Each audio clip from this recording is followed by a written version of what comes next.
Get started. Good evening and welcome to this Akron Public Schools Committee on Student Achievement Instructional Policy on June 2nd, 2025.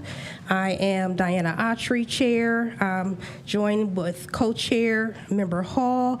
Also like to acknowledge President Jackson and Member Molnar here at this time, and Dr. Caver.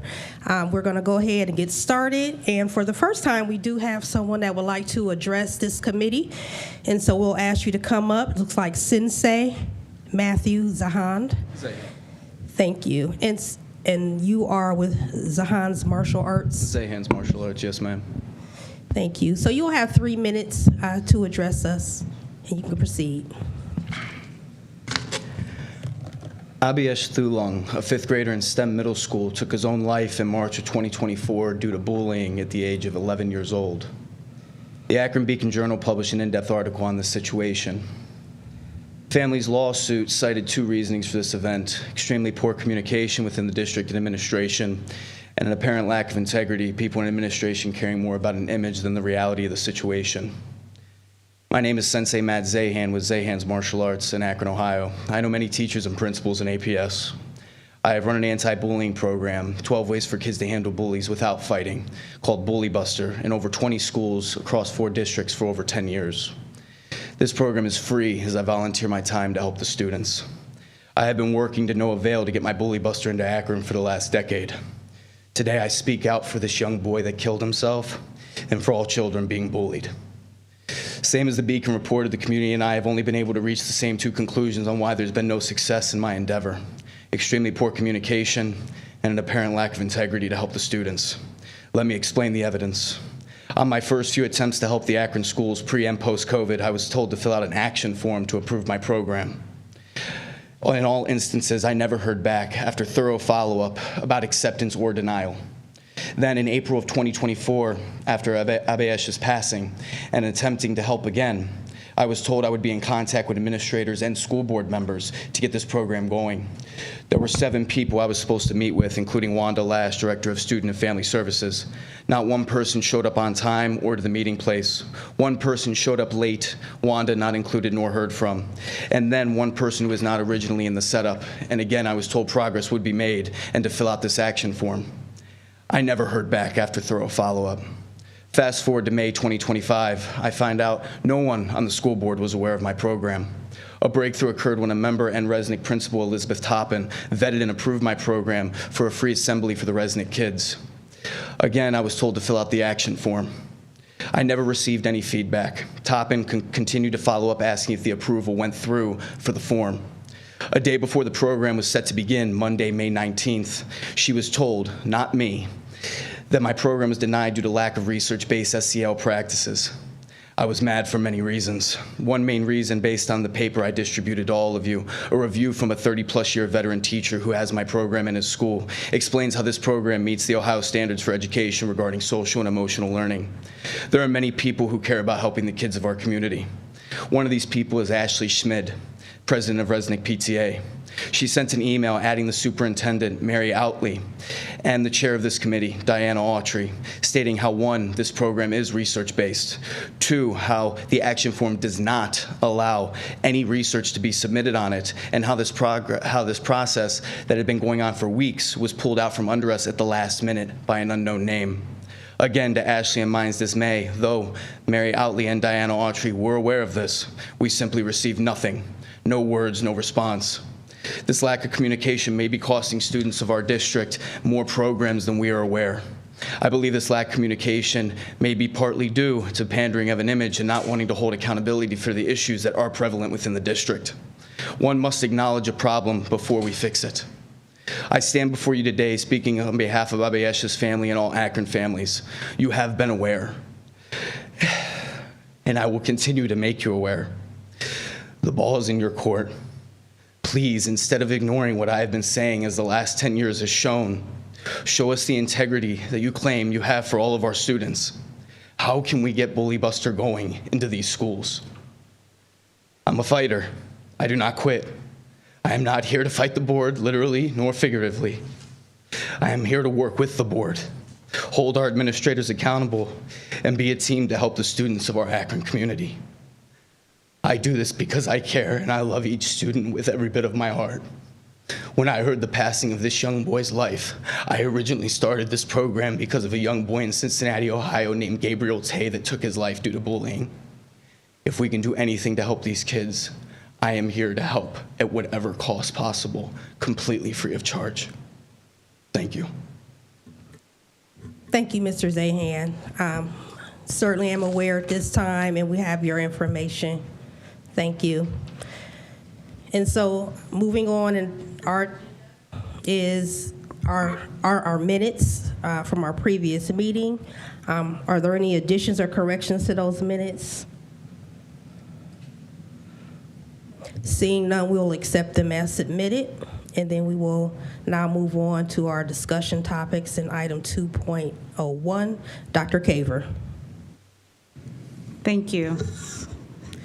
Good afternoon, everyone. Good afternoon, board members, President Jackson, Chair, Ms. Autry, Ms. Hall, and Dr. Molinar. Thank you for being here. We have 3 items to discuss today. So we're going to start first with science. Dr. Halassa is here to go over the K-2 science adoption, to tell you a little bit more about what transpired with our science adoption and where we are. Dr. Halassa, I'm going to put your presentation up, and there's a clicker right there so that you can advance your slides once I get going.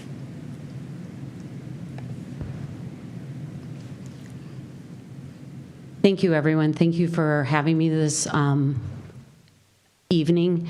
Ms. Jackson, President Jackson, Chair Ms. Autry, and Summer Hall, and Dr. Monar. What I want to talk about is the K through adoption and review process, our first year and next steps. Obviously, we're doing the theory of change. We're also working, obviously, through the academic achievement cornerstone for commitment.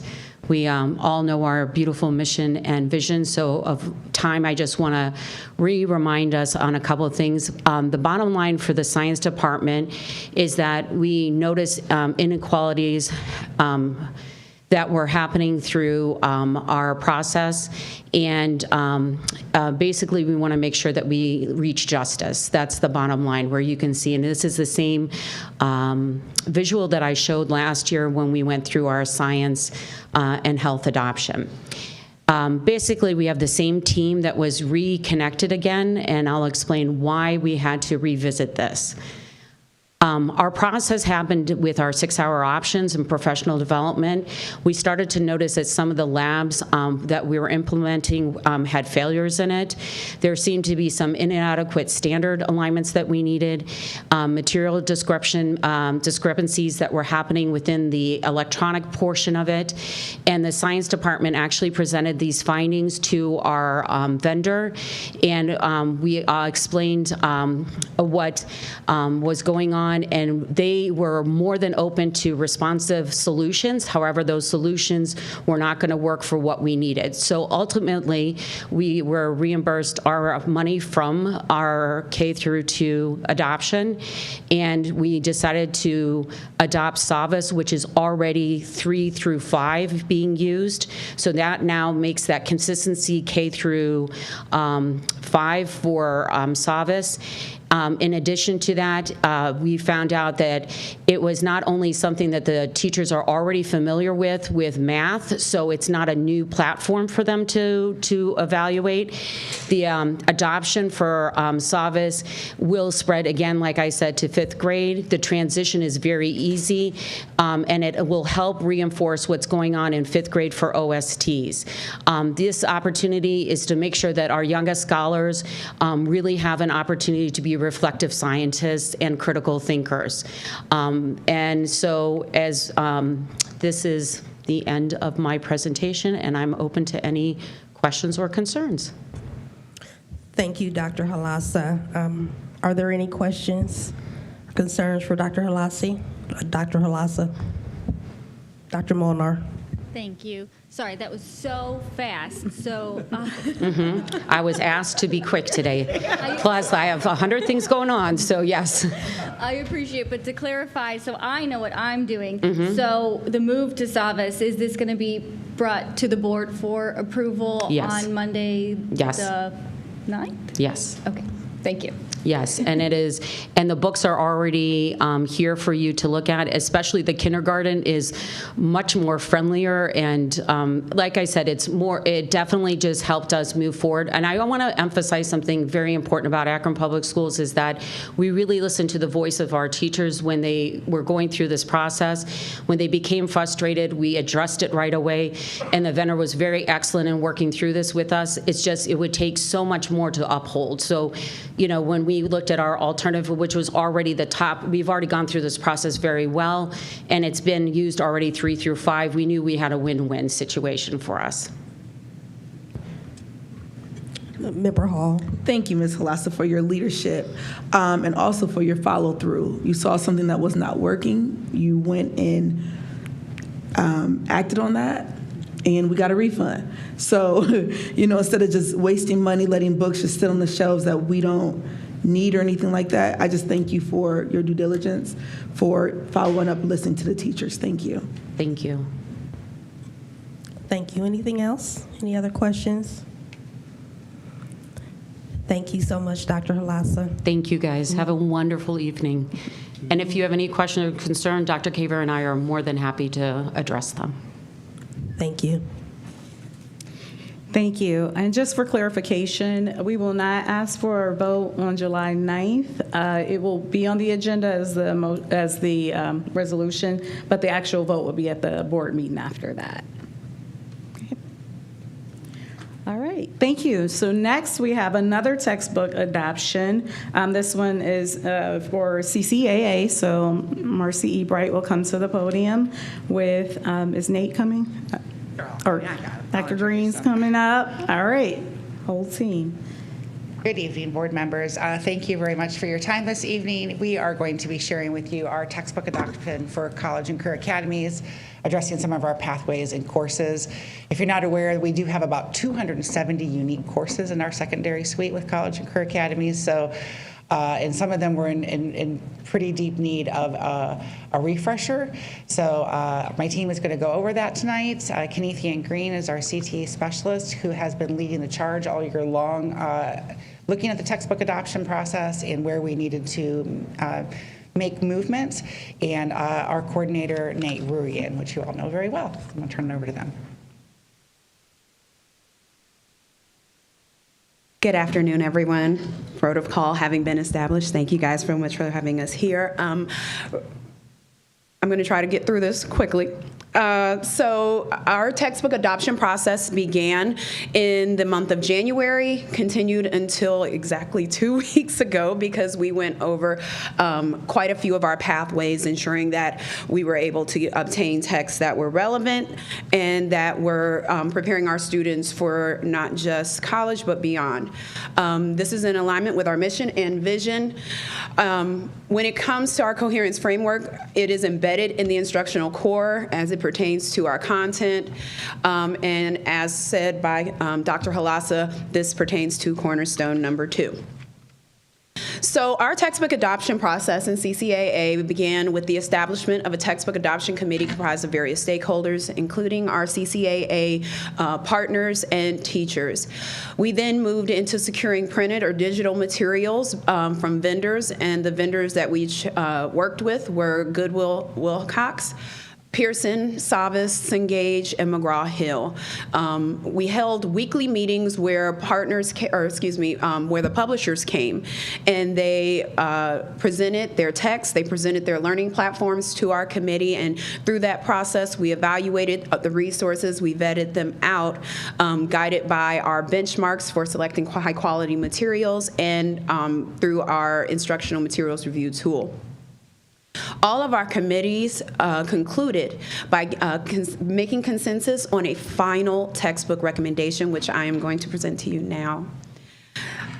What you see here on the screen is our textbook sample evaluation tool. It is used by every single committee, and it was used to vet all of our texts that we considered. It covers 7 indicators, beginning with questions and tasks that reflect grade level standards. It moves on to assessments, differentiation, college and career readiness, and technical skill attainment. Our committee priorities were to focus on digital resources as much as possible, ensuring that digital resources actually integrates with Google Classroom and the other software that is currently used by APS, that our curriculum aligns with web exam course blueprints to ensure that our students are being proficient in technical skill attainment and that our instructional materials are getting them there. We made sure that what we were looking at aligned with CTSO initiatives, because that's where we have a lot of our real world learning, where we have a lot of our college and career prep experiences for our students. And then last but not least, we made sure that resources equip students with the skills and the knowledge that they would need to succeed in the modern workforce. So those are all the things that were guiding our conversations as we vetted these instructional materials. So there were 5 pathways that we are bringing to the board for recommendation of text. Our education professions, which is at both Firestone and Bookdale. Our energy and environmental protection pathway, which is at Garfield. I'll leave that for some other time. And then our entrepreneurship and marketing pathway, which is at 6 of our high schools. Our family and consumer science courses, which is also found at our 6 high schools, our 6 traditional high schools. And then our academy prep courses, which are at Bookdale East, Higher Ennis, I Promise Jennings, Litchfield, and Miller South middle schools. Okay, so I just did something weird. There we go. So on our Education Professions Committee, there were 4 committee members that assisted us in vetting this out. This pathway is special in that it is not just there for teachers, but it is there to introduce our students to a wide variety of industries that are aligning with education. So it starts with a very broad view of education and then narrows in the 12th grade to this, the Foundations of Teaching's course. It was our first committee to meet, and they went ahead and recommended the text that you see here on the screen for their review. The reason why they chose these particular texts, the comments are there on the screen. They really felt that these texts, that these resources were those that would prepare students for what it was like to be in college and to be an educator in a college level course. They also enjoyed that the learning objectives were very clear. And then, of course, they really felt that it was important that these texts highlighted diversity and had diversity spotlights within them. Our Marketing and Entrepreneurship Committee was comprised of 3 people. 2 teachers and an APS staff member. They met from March to the beginning of April. This pathway is focused on preparing students for the business world and giving them ideas about entrepreneurship and marketing. So they recommended the text here, Marketing Fundamentals, Advanced Marketing, and Retailing and E-tailing. The Retailing and E-tailing text will be used exclusively for our 12th grade courses in this pathway. And the beauty of the text that they have recommended here is that they are structured to align 100% with a marketing plan. So every chapter, every section of the text literally guides students through a marketing plan. It starts off with Unit 1, which is, this is a marketing plan. And it goes into, at each section of a marketing plan, concluding with that. So our students will actually have, a real business item at the end of their class and their pathway experience. Our third committee is the Energy and Environmental Protections Committee. This is a pathway that is at Garfield CLC, and it was created with the support of First Energy. This is a very unique pathway, and there's not one like it anywhere. It was created right here at APS, and because of that, we have our pathway course sequence right there on the board or on the screen, starting with natural resources in the 10th grade, energy systems in 11th grade, and then in 12th grade, they have environmental systems and parks and recreation management. So you see that it runs the gamut of topics within energy and sustainability. They've recommended 3 texts for their pathway. And again, that last text, agri-science, will be used exclusively for 12th grade. They chose these texts because they felt that, with these courses being so unique and so catered to what we're trying to achieve here at APS. They felt that these texts really would allow for us not just to be different, but to make sure that the standards that we are teaching are concise, that they are standardized, and that they're really allowing students to get a good understanding of what energy and environment, what that industry looks like in the real world. Our family and consumer science courses also are adopting a textbook. That our high school courses had a committee membership of 3, a teacher and 2 staff members, one of which is our district family and consumer science consultant. They met from the beginning of April till 2 weeks ago. And our family and consumer science classes are comprised of many of our general elective classes that are in the high school. What am I doing? Okay, sorry. All right. So they've recommended 4 texts for 4 different courses. They have a course called Child Development, and the reason why they are recommending that text is because it has a feature called Virtual Baby, and it was fun for us, and so we knew the kids would love it. But basically, you go in, they ask you a few questions, and they say, surprise, you have a baby. And for the rest of the course, they have to make decisions based on what they're learning that affects the baby. And so we really thought that was an engaging piece for a general elective course. We also have the Lifespan Development, which has a similar feature within it. In our Guide to Good Foods and Nutrition and Wellness, those are for our foods classes. And what was enjoyable about those texts was that they actually had the recipes within it, they had the skill set, so it was very user-friendly for our teachers. So last but not least is our Academy Prep courses in the middle school. Our Academy Prep courses equip middle school students with the soft and academic skills needed for a successful transition into their high school academies, and they include the classes of 6th grade seminar, Academy Prep 101, and Academy Prep 201. They've recommended 1 text that will be able to cover our Academy 101 and 201 courses, and it is entitled Life Skills for the 21st Century. This is a great resource because it connects to our CTSO. So when you see there, it says, I also value the connection to FCCLA. FCCLA is one of our career technical student organizations, and it really espouses leadership within the classroom. Additionally, this text in particular gave the teachers resources for reinforcing language arts and math within the CTE classroom, also aligning with our district goals. So we were really excited to see that. We have a lot of CTE teachers that would love to support the core, and we thought this would be a great way to get them involved in that work. So those are our recommendations, and I hope I didn't go too fast. Are there any questions or comments?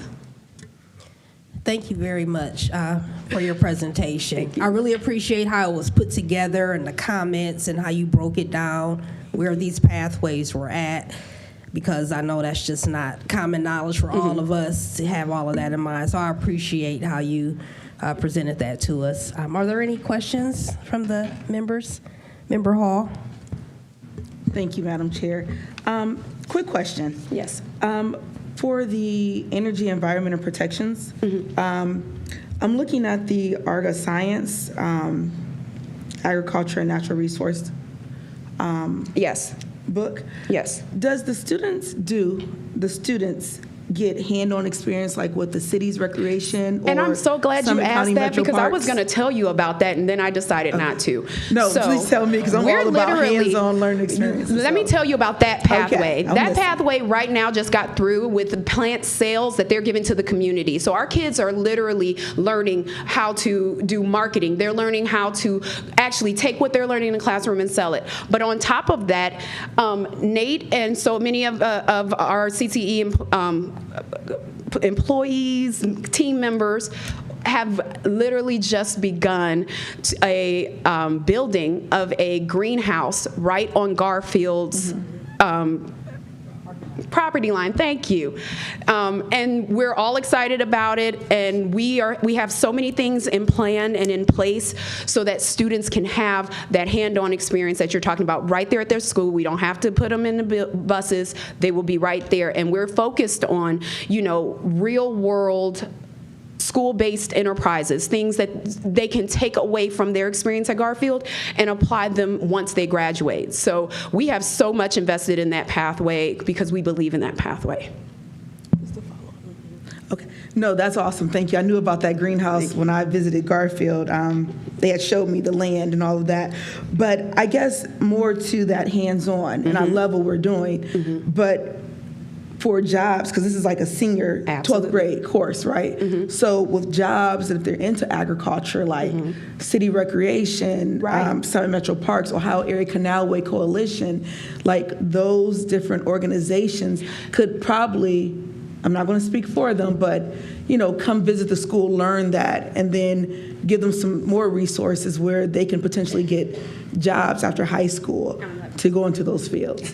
Absolutely. So, we have all of our partners that would partner with the pathway directly, and I believe some of them already are partnered with them. And of course, we have our JOG partnership. We have two different ways that kids would go about that. We'd match them with their pathway into JOG partnerships as well. And we also have our internships, which work directly with our College and Career Academy partners. So we're always looking for more partners who wish to engage with our pathways if they're not already across the board. So that would be the ways in which we are planning for senior level internships, and also sophomore, junior, and senior job placements throughout the summer and through the school year so that they have those experiences in those fields. So thank you. Any other questions? Mr. Alexander? Yes, I didn't pay attention, but you said in the energy and environmental protections, that's the only one in Akron or only one where? So that is the only pathway that we have like that here in APS. Okay. And it was Garfield. at Garfield. Got it. Thank you. Madam President. Thank you, Madam Chair, and thank you for the presentation. So I have a few questions. When you say we're looking for more community partnerships, I'm curious as to how exactly does that work? Because we say these things, and the young man just presented about a free program for our students. So I'm just curious on what is the actual levels to where they're sitting down and even the board is informed of the programs or the partnerships that's being offered to our learners? And to Member Hall's point about the hands-on and the career portion, I love when the team presented at the last instructional policy meeting, and it was a lot of things that I seen come to fruition that I was questioning and asking for when I first became a board member. And I think that's a wonderful thing because it's building, and I love that we went younger, right? And so the modeling happens younger. So because if something tries to get introduced to me by the time I'm in the 10th grade, a lot of times by 10th grade, I'm already active in whatever my interests are, whether those are good or bad interests. So if you're trying to get me to go to the parks and all this, I cannot care to a certain degree, but I could try to get what I need just to graduate. But as far as careers, and I know we have career fairs, I know that the Cuyahoga Valley Park does something with Akron because I went and I visited there. And I said, well, I don't know that the board knows this information, because as I'm sitting here, these collaborations and partnerships, when they're talking about middle schools and what they're doing, I know I'm not president of the board, and I wasn't clear on this, but it was great to hear that we are fostering those relationships. So I just want to put that out there, because we have great programming in APS. But what is great programming if it's not actualized as an asset into our learners' lives? So I just think a senior getting introduced is a little too late. In some cases, I mean, we try to reach all we can when we have things that are embedded programming to where the internship, the paid internship, the journeyman track, whatever that is, when people that are watching this meeting, how do they get that seat at the table and they say, I want to be a partner. I've been trying to be a partner for 10 years. How is that actualized? And I really want a good answer, like on a mic. And if you can't give it to me today, that's fine. I could give you a very robust answer, but I do feel like it's probably at a good point where we sort of update where we're at with partnerships in Akron Public Schools. We are year one in college and career academies in the elementary. And envisioning what the partnerships look like, looking at existing partnerships that they have, partnership advisory. We've had existing partnerships through GAR Foundation in our elementary essential experiences, which I think is part of what you're talking about. Those we have guaranteed grade level community-driven IBLs in partnership experiences. In our secondary schools, just as a brief snapshot, we have over 300 partners. We have 100 plus middle school nonprofits, because that's the middle school vision, is that students understand problems in their communities and how to solve them. So nonprofits fit that bill exactly. And then they get into business and industry as they get into into the high school area, which we have about 200 partners there, serving about 250 partnerships, because many of them serve at multiple schools and multiple locations and multiple pathways. So we have a pretty robust field in the way in which they engage. Akron Community Foundation at our middle schools is our broker partner for all nonprofits. And so whenever we need a nonprofit interest in the middle school, so you have a group of students who are interested in, say, food scarcity issues around the city, and then we would pair those students up directly with that nonprofit, and so that they can investigate and understand how they go about solving that problem. And in the high school, obviously, they pair either with academies or directly with pathways. United Way in the city acts as our partner broker in that. Once the partner brokers had worked with any community partners, they get turned over to our partner engagement coordinator, which is Beth Winter. And then she onboards them, gets the contract signed, and then they get turned over to a building academy coach. And the academy coach then helps work with all the teachers at the school-based level to ensure all the experiences are going off. And then those partners agree to numerous sets of commitments. And you probably heard us have talked a lot. It was always time and talent commitments. Thank you, because that's not... let me just read I think I'll send it in writing what I'm asking, because that was a lot of information, and I thank you for that, but that's not what I was asking. So I'm going to send it in writing so that it's very clear what I'm asking, and I won't belabor the meeting long. Thank you, Madam Chair. Okay, thank you. Thank you. Are there any other questions? Dr. Molnar? Thank you. Just since you're up there, and I appreciate, I think I know where the questioning you're heading, and I agree with it, and I'm wondering if maybe it might be helpful also to get a perspective. I don't know if it would be easier to view our partnership landscape by partner or by building. And so I don't know if that's something as a board or something we see like how many people do we have in what ways interacting with this building, or how many buildings is this partner working with? I don't know, because I don't know how many partners we have and how many buildings they're in, but something to think about. Thank you. Thank you. Good points. Any other questions? I did just want to ask a quick question. My son, who's now 23, I remember when he was in high school, he brought a little baby home. So is that still in place too? I know you mentioned the virtual baby, but yeah, that, and he's not made me a Grammy yet. Baby Think It Over. Isn't that what it was called? Baby Think It Over? You had the babies you brought home. Okay. All right. Thank you. Thank you so much. All right, and so our last presentation for today is going to involve CCAA as well as our community partnership department. So Dr. Chapman's going to come up and join Ms. Ebright, or Marcy's going to take care of it. Okay, so I'll get your presentation ready. Back up. All right, we are super excited to share this with you. You will see an MOU, so this is going to be our ask. It's on the last slide. There will be an MOU that comes to board about this, but I wanted to have a chance to talk to you about this opportunity with the Trust for Public Lands Community Schoolyard Project. Oh, and I got to advance. I was waiting for you to do something over there. Okay, and I always love our mission and vision statements. I think are spot on. I know sometimes we go through them very quickly, but whenever I talk about these to people, I said, what word stands out to you? And I hear architects of their future, being able to design, build out that tool chest of things that students will need to thrive in the world. And this is a great example of a piece that we'll be able to add to students' tool chest and in the community. It goes across all 4 cornerstones, and I think you'll see that as we talk about what this particular project and partnership is bringing to the table for our students. So in the center of our one graphic, it says build a better Akron. And so thinking about that piece where how can we leverage our CLC space to better benefit the community it serves. So thinking about the land around our CLCs, the outdoor space, generally unused and untapped areas in neighborhoods. And then you think about school systems across the country, really, that outside space is generally just either a little concrete jungle of nothingness or not always the most welcoming space to come and sit and hang out, right? So what could we do with that space, and what new ways could we embrace our neighborhoods to come into that space as a community learning center, not just the inside of the building, but the outside space of the building as well.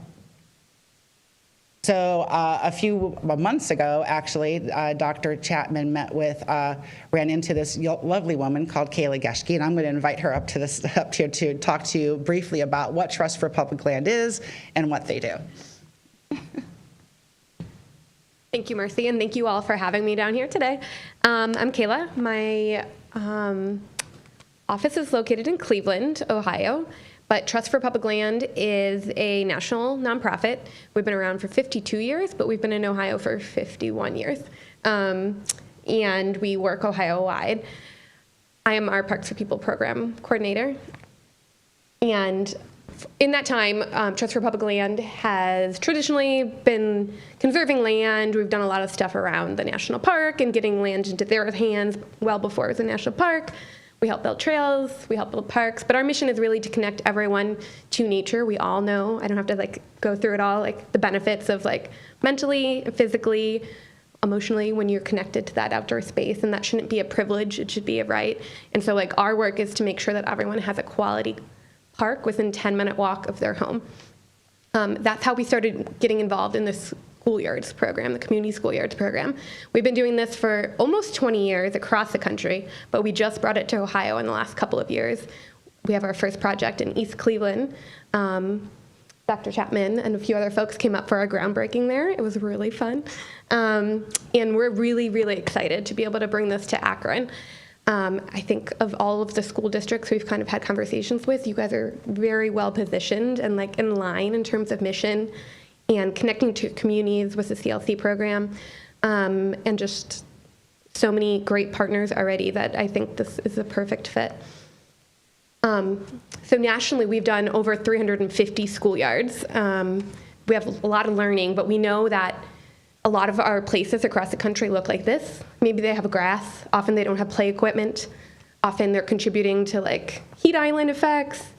This is not inviting, as Marcy pointed out. This is not something that the community sees as an asset necessarily. But if nationally we opened up our schoolyards to our communities, over 10 million students would have access to nature right outside their doorstep. So what we do at Trust for Public Land is work with the school community, work directly with the students, and then we work with the neighborhood surrounding the school to redesign the spaces that already exist, to make them inviting, engaging, make them greener, welcoming. We do a lot of stormwater capture. We make sure there's play equipment, and essentially we're turning this empty schoolyard into a park that is welcoming and open after hours so that the community can enjoy it. We do this by having the students take the lead. We go in and do a several-week process to co-design that space with the students. We're exposing them to like new career pathways, whether it's landscape architecture or a sewer district or park renovations. And we're making sure we bring in folks that have that expertise, that looks like our students, to expose them to those careers and design that space together. So we're responding to what they're saying they want in their own community, and we're asking them to kind of be planners and go out in their neighborhoods, in their community, and co-plan. We're not asking them just to create a playground. We're asking them to create a park for their neighborhood. So we'll send postcards to the neighborhood. We'll do events. But it's a deep engagement project to make sure that we're welcoming in all of the stakeholders of the community, and we're co-creating this space. I could go on and on, but I'll be brief. All right, thank you. So Kaylee came in and she presented this to senior leadership at one point, and we thought, do we want to move forward with potentially looking at what this could mean for Akron? And when you look at a space, this is before, I just want you to see it again, because I always look at, there's a bunch of pictures like this on their website, this before and after of what that potentially could mean for a community or a neighborhood in our city. So we were pretty excited about what we could potentially do. So at that point, we drew inspiration as we thought about this from our middle school CCAA model in particular, as I was speaking earlier to the idea of nonprofits engaging the inquiry, the agency, and voice that we want students to have in a project really matches that type of work that we're doing for our students. We thought about our secondary scholars a lot in this process. We know we have playgrounds in our elementaries, and especially with our new CLCs, they're super cute. But we drew inspiration from when our STEM kids went over to Robinson CLC. Excuse me, my throat's dry. When they went to Robinson CLC and they had done all the remodeling of the space, and they were going to go out and take down the playground, and the kids all said, no, we want the playground out here. They were using it as a hangout zone. It was a nice, inviting space for them to sit outside and swing and talk as our big high schoolers enjoying this little playground set outside of their school. So it has stayed. And we drew some inspiration from that, thinking about our existing high school spaces that aren't super welcoming, and places for kids to sit and just be with each other and have outdoor space together.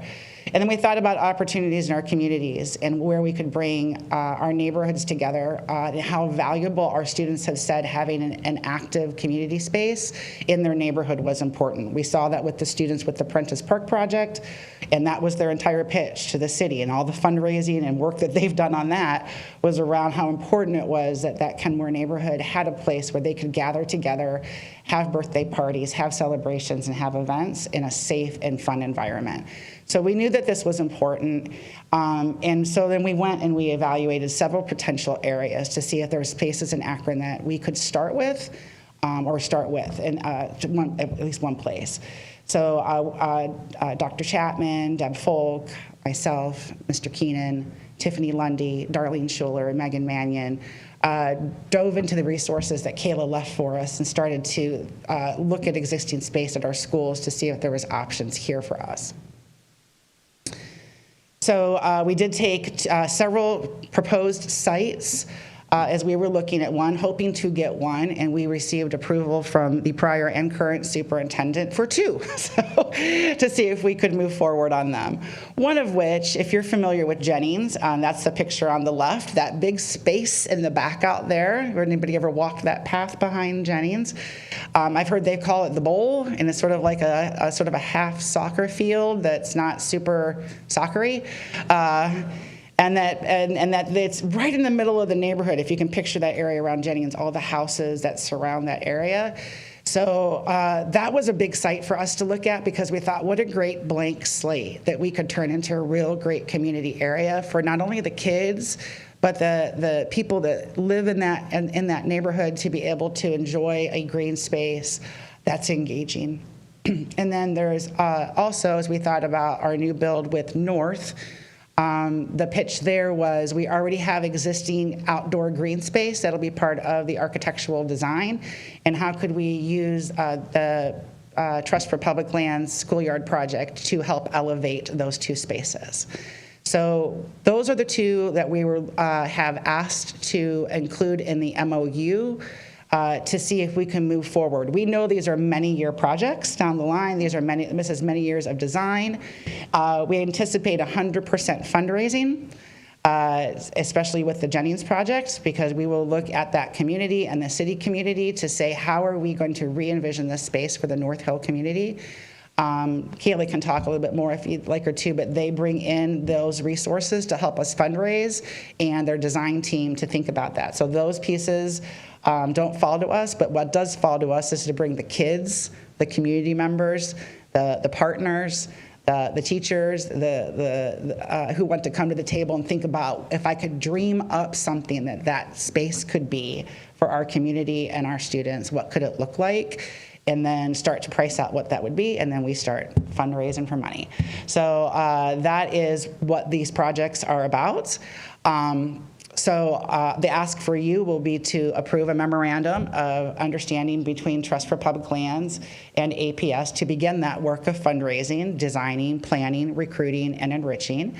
I did link in the presentation, which I think will be live to you if you don't have it already, the full community schoolyard program presentation and a draft of the MOU that we're going back and forth now between Trust for Public Land and us on just a couple of items, but it's about 99% ready. So when it comes to board, it'll be complete version.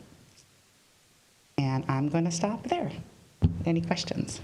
Thank you. I'm really excited about this, but I'll defer to my colleagues. Member Hall.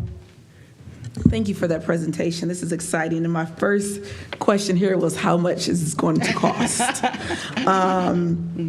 And you're saying 100% fundraising, so no money coming out of general fund or anything like that. Okay, I'm going to hold you to that, Ms. Kyla.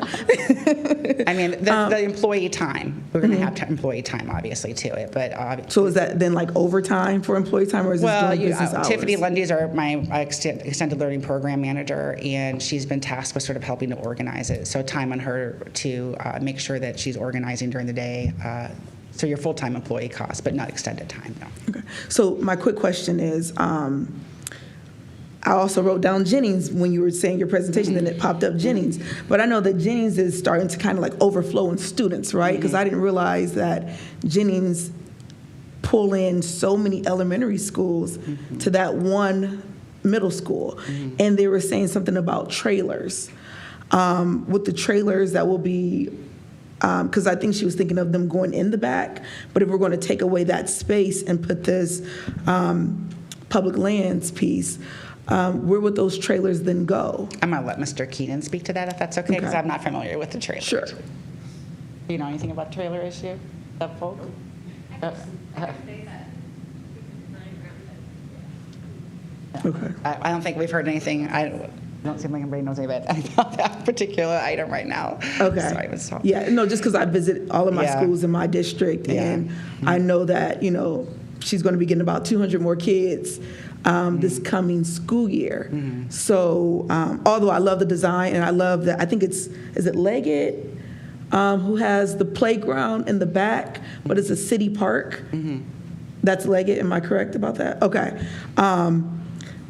So do we have any other schools that are connected that same way with the city? Yeah, we looked at several different sites. I believe Leggett was one of the items on the list that we went through.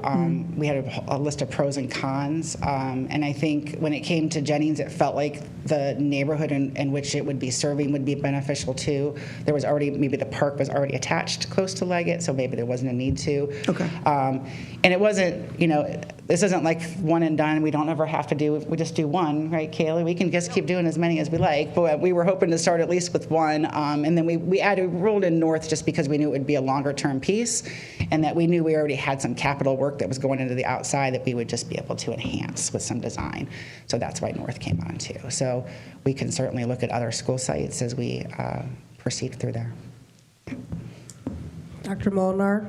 Thanks. You kind of inspired me when you said other school sites, because I was wondering, of the existing playgrounds that we have and the buildings that we have in these CLCs, how many of those are available to people during and under what conditions during out of school time as we get ready. The weather's finally beautiful today, and I wonder if as a district we could maybe put something out sharing, by the way, if you didn't know, you can still go to this, for the playgrounds that are there. This playground is here for you to play in. On? Yeah. Thank you, Dr. Molnar. Vice President Alexander. Yes, thank you. I was going to ask about Jennings and North, and I know Jennings, you said the bowl. I'm real familiar with the bowl.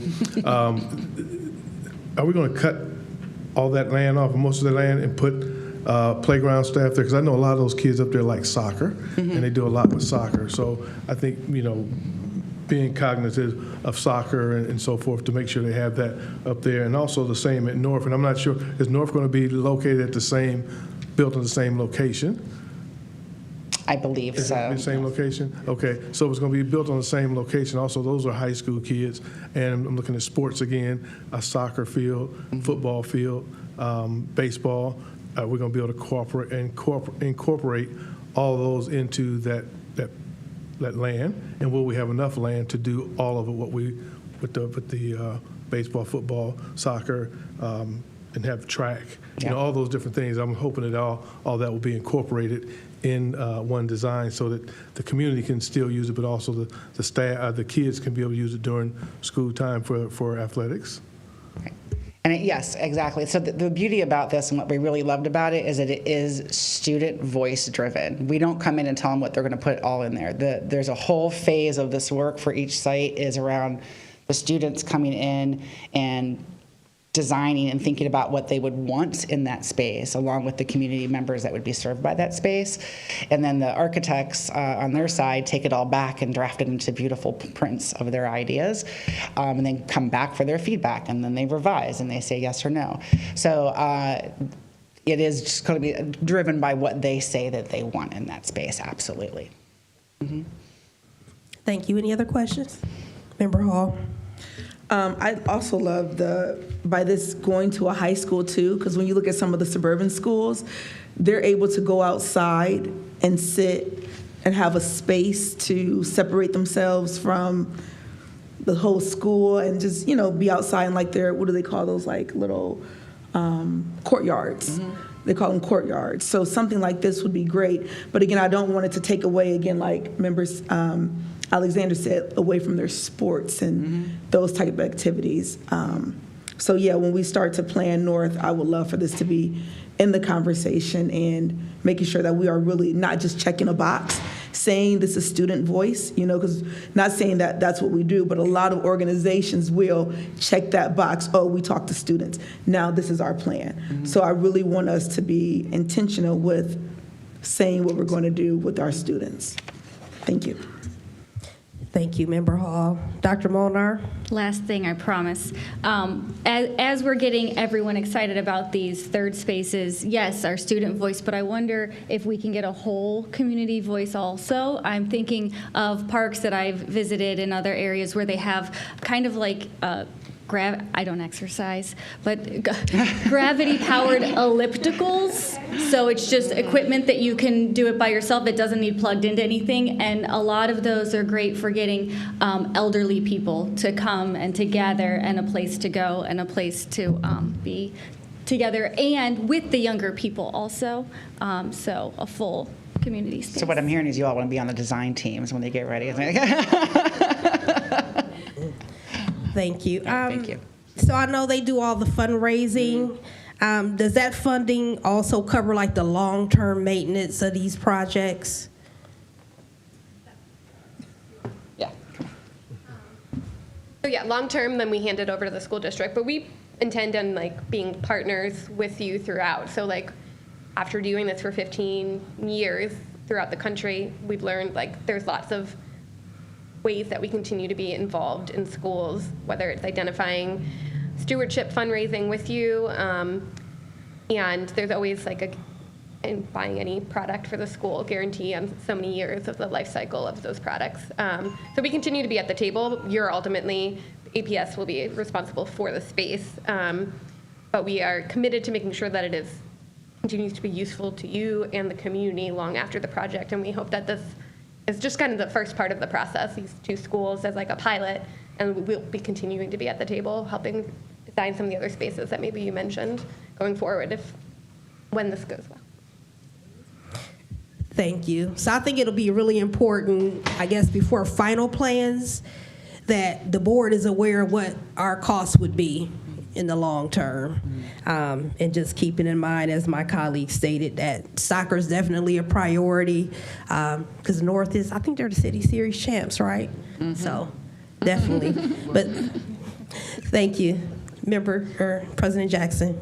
Yes, thank you. And just to get to the money side of things as well, I loved one of my favorite words that you started this with was fundraising, because I think it's important when people have skin in the game and they put in their sweat equity to raise funds, because they have more of a connection with the sustainability of it when we engage those partners. The other part is grants. And so I'm curious, when you said about full-time employee costs,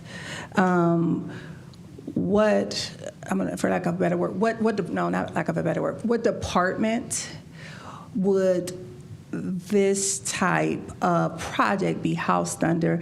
I'm thinking it would be, I have an understanding of where it would, with facilities and business affairs in some type of capacity. And if it's housed under that department, could it be incorporated into their regular work?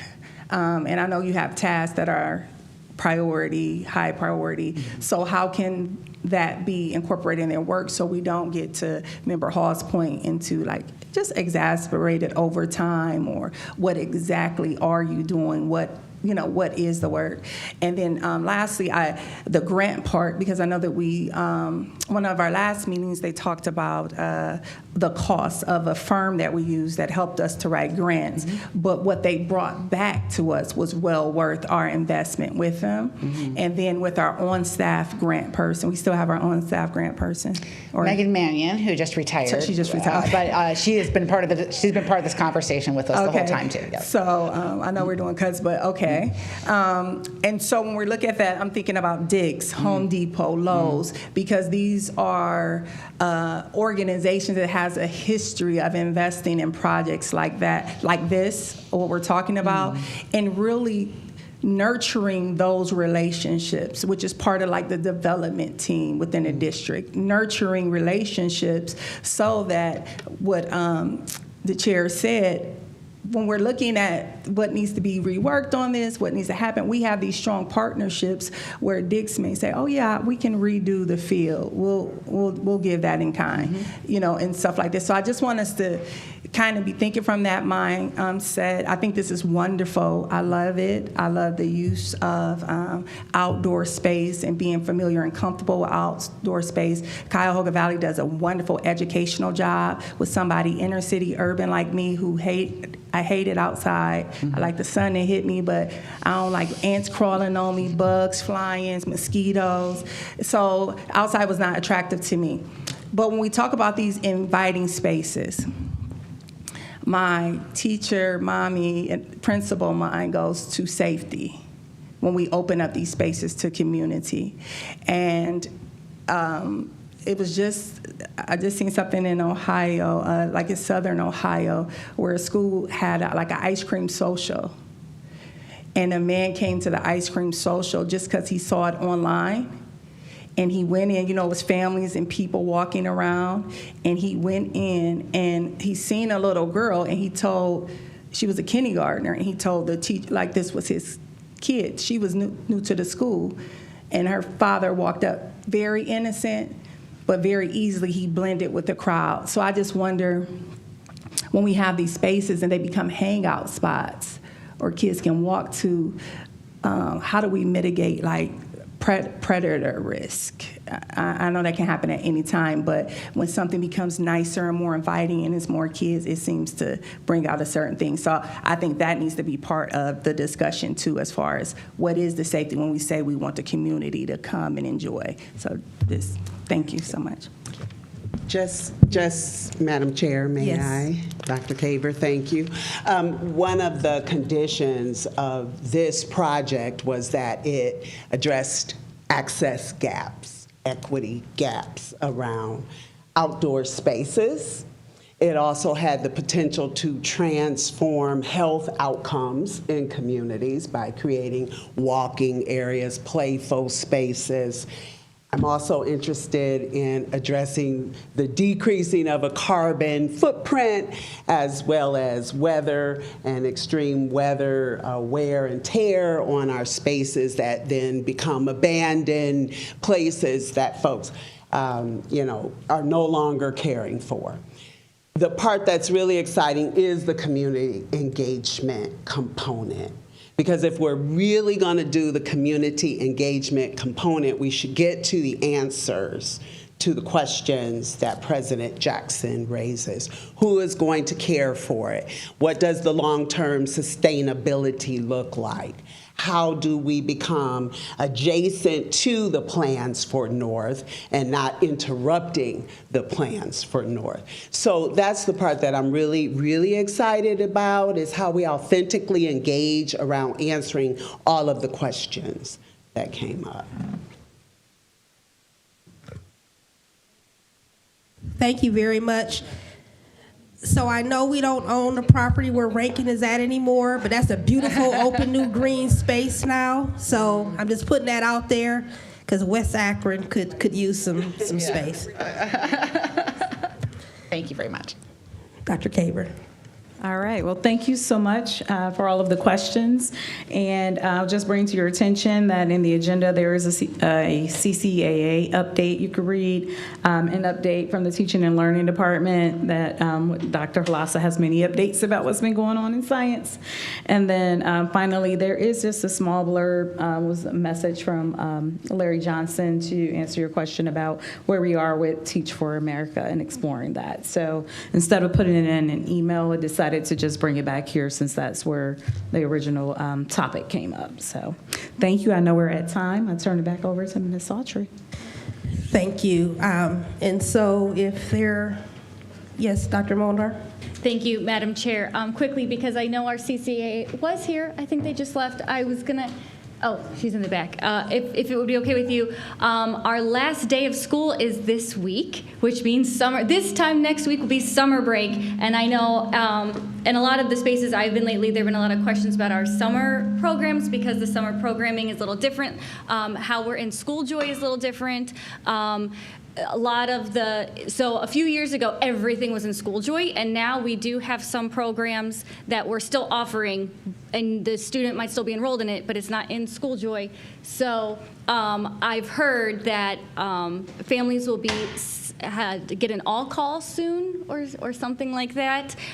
So that way they will be notified which programs their kids are enrolled in or not enrolled in starting next week. And so I kind of wanted to have an opportunity to say an instructional policy on the microphone for anyone that might be curious about the programs in their buildings or for their families starting next week, that more information is coming very soon. Am I doing this justice okay? Okay. More information is coming soon, and emails and all calls will be going out. Thank you, Dr. Molnar. And with that, I'd also just like to encourage everyone as we enter into our summer months to sign up for the summer reading programs at our local libraries and prevent the summer slide. And so with that, if all minds are clear, we will adjourn at this time at 5:32. Thank you.